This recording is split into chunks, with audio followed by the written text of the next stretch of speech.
This dress survived for more than 3 centuries at the bottom of the sea. Divers found an almost perfectly preserved dress in the remains of a ship that sank off the Netherlands in the 1600s. Researchers are trying to figure out who owned the garment. The year is roughly 1650. A merchant ship carrying goods, passengers and a highly expensive silk satin dress that will centuries later become a topic of fascination sinks off the Dutch island of Texel. Sand soon covered the shipwreck, which was largely forgotten until 2014, when Dutch amateur divers found the dress almost perfectly preserved and brought it to dry land.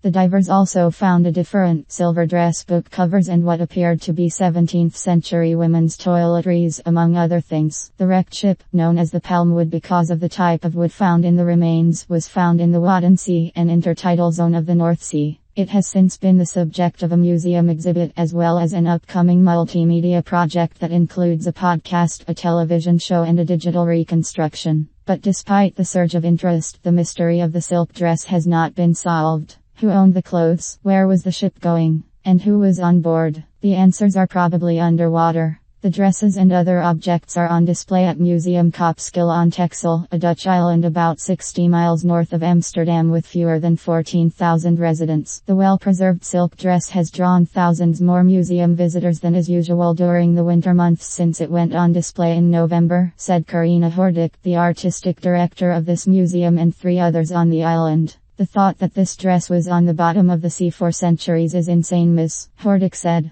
The last person who touched it before this was probably the person who wore it.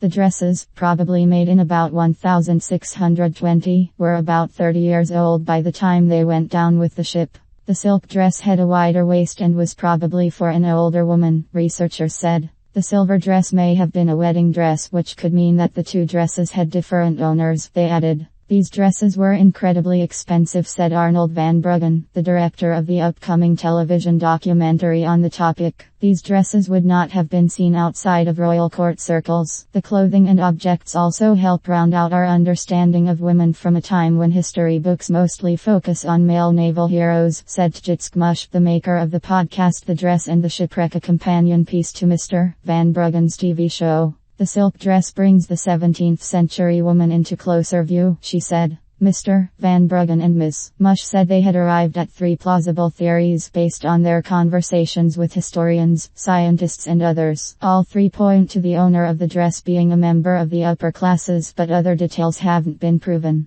One possibility is that the clothes belonged to a theatre company that was fleeing England. A second, based on research by a historian at Oxford University, is that the clothes as well as the other items belonged to the deceased wife of an ambassador and were being taken back to England from Constantinople. A third possibility is that the objects belonged to a wealthy Eastern European family who were escaping the 30 Years' War. Researchers believe the ship may have been a merchant vessel that also carried people and their luggage, Ms. Mush said.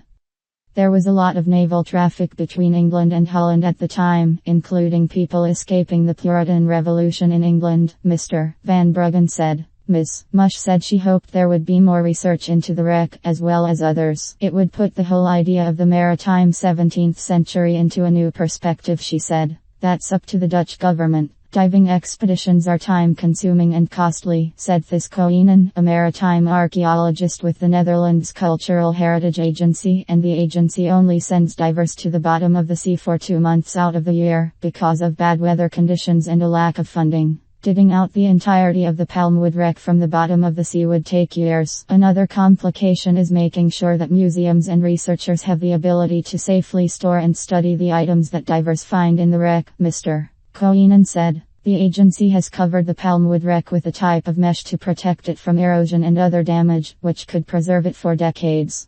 There are multiple shipwrecks from the 17th century in the Netherlands, many of them not as well preserved, and the government has to weigh where to send its divers. Mr. Koenen said he didn't rule out the possibility that the agency's divers would return to the Palmwood wreck at some point over the next few years. In total, there are about 3,000 known shipwrecks in Dutch waters, Mr. Koenen said. One thing is clear. This particular wreck is extraordinary and may contain many more historical gems. Hans Dieker, one of the amateur divers who found the dress in 2014, at first wasn't aware that he had found such a special item and was even more unsure of what to do with the dress of all things. For a while, Mr. Dieker said, it just hung on a hanger in our clubhouse.